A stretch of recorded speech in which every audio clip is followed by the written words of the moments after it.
know that their kryptonite is change, right? They just don't like to change. They like to produce the same kinds of cars for just extensive periods of time. Once they get comfortable to something, they stay that way. Now, sometimes they can go out on a limb and try something new and be all crazy, right? But oftentimes those ventures end up failing and they go back to what they know, right?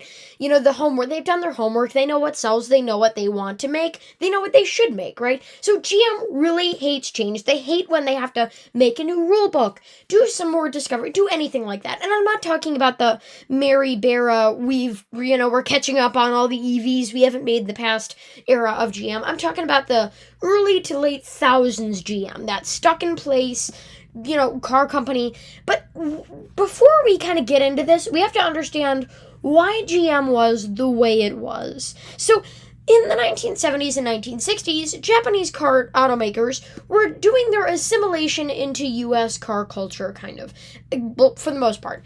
Essentially, a lot of brands like Toyota, Honda, big brands started to assimilate their way into the U.S., starting shipping their cars over here, increasing production numbers, increasing sales numbers, and this was bad for GM, because previous to this, 1960s, 1970s, GM was the king of the skies, right? They had the big land yachts, and that's what they knew, that's what they liked, that's what they knew how to make, that was their rule book.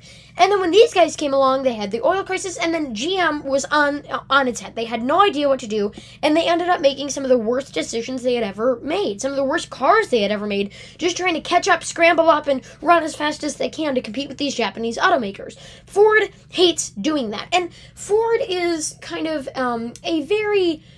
they have very knee-jerk reactions, right? So, something like this, right? The Japanese car companies beat them to the curve of small, light vehicles, and then they had to scurry along and catch up as quickly as they can, right?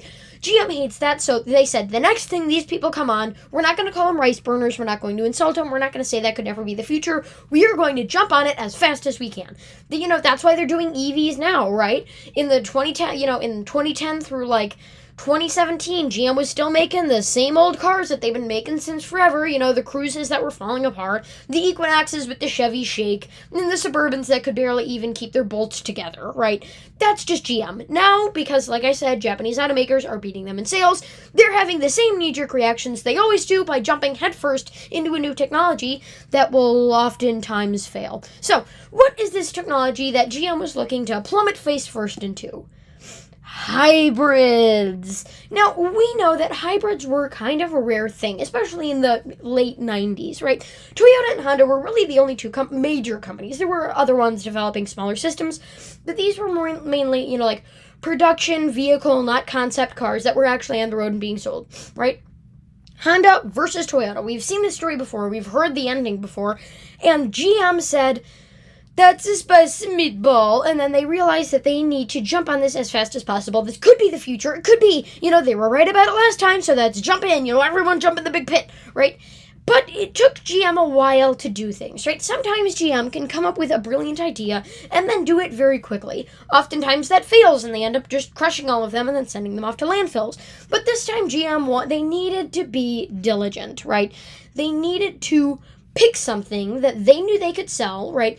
What they were looking to do was have an edge over the Japanese manufacturers, right? Previously, the Japanese manufacturers, when it came to the oil and gas crisis, they had an edge over GM because they were used to making these small little rice burner cars. That's why GM was so, Suzuki and Isuzu, that's why they were so, Geo, that's why they were so interested in those smaller Japanese car companies and doing deals with them, and the purchase of Daewoo was learning these smaller, cheaper cars and making them as cheap as possible, right? Learning a new rule book, right? So, around this time, GM decided, mate, we gotta get on that, and we're gonna have an edge over them too. They knew that Toyota was developing something quite interesting, the Highlander hybrid. Now, GM, they don't always think logically, right? It's kind of like a child. They set a plan, we're gonna stick this fork in this thing, if it lights up once, we're just gonna push it harder. They come up with these awful ideas, and then they stick with them. They don't evaluate, they stick with them, right? So, remember, GM has the sales numbers we do. It's not like they were left in the dark. Toyota had two hybrids. Toyota was really, the pie in the sky that they were going for, right? That big, hybrid manufacturer with all the fame and glory. And Toyota at the time had two big selling hybrids. You had the Prius, which was a bestseller, world phenomenon, people loved it, so useful. And then you had the Highlander hybrid, which is a family crossover hybrid. Now, GM thought, yes, we're going to go with the Highlander hybrid, we're going to knock that off, because we have an edge over them when making bigger vehicles. Japanese companies, at least in the, early 2010s, late to mid-thousands, and then late 90s, have always made kind of smaller cars than General Motors vehicles. Yes, we have the Land Cruiser, yes, we have the 4Runner, but we don't really have, those huge, gigantic, honking things that they really do. So what was the response to this? Well, we got these. In 2008, GM had finally finished up cooking the gigantic stew that they were already working on, and we got 3 of the most interesting hybrids anyone has seen. We had the Cadillac Escalade hybrid, we had the GMC Yukon hybrid, and the Chevrolet Tahoe, not Suburban, Tahoe hybrid. And, they were just kind of okay, they were fine as hybrids. They could actually tow more than their not hybrid counterparts, and they looked completely normal for the most part, just no major changes, but they just were kind of okay. So first of all, why did people love the Prius so much and not the Highlander? Something that GM should have known by this point with their previous, mistakes / failures of choosing the size of a car and the luxuriousness of a car, right? So they should have known around this time that the Prius was great at being a hybrid because it was small, right? The purpose of being a hybrid at the Prius was because it was small, it was light, the hybrid system fit perfectly, and it could drive, cruise on the highway, do everything they needed to do in a small little economical box, getting the most miles per gallon. And they should have known that the Highlander hybrid wasn't really for that. The Highlander hybrid was about maybe getting some better gas mileage, towing more, being more powerful, having a better feel, and at the end of the day, still getting better gas mileage. But this obviously isn't an SUV. This wasn't even adapted. The Prius was built from the ground up. This is not using like a Corolla chassis, nothing. Built from the ground up for aerodynamics, efficiency, lightweight, everything like that. This one was just kind of, see the effects of hybrid technology, just see everything that's kind of going on there, So, not bad, right? So GM did this, and if you don't know, it's kind of like Peltier modules, they get less effective the different sizes you get, right? So they made these big honkin' hybrids, and GM thought, we're going to have an edge over those Japanese manufacturers, we're going to sell hybrids like crazy, and we're going to be the leaders of the world in whatever childish fantasies they've been living through. And it didn't end up that way. In fact, they were sales flops. So let's look at why. Here I have a 2010 Chevrolet Tahoe and a 2010 Chevrolet Tahoe hybrid in the ever so lovely Cars.com car configurator. And we can see that the 2010 Chevrolet Tahoe started at about $37,280. It's a lot, but it's not that much. In 2010, the Tahoe hybrid started at $50,000, which is, give or take, $13,000 more. That's still quite a lot of money. So let's look at the specs, right? Definitely bigger, and the hybrid has a worse consumer rating. This one also tows a Gloria. I mean, really, you're going to get your socks knocked off. A wonderfully glorious and just spectacular 7 more pounds. Oh my, just knock my feet away. Just, wow, 7 pounds, great. This, same gas/ethanol, gas/electric V8, pretty standard. There are V8 hybrids. People always think that they're like V4 hybrids are kind of all that works. No, there are V8 and V6s. So MPGe, it got 21 through 22 miles per gallon, which is pretty good. The standard one got 15 through 21. So in highway, you got 1 more miles per gallon.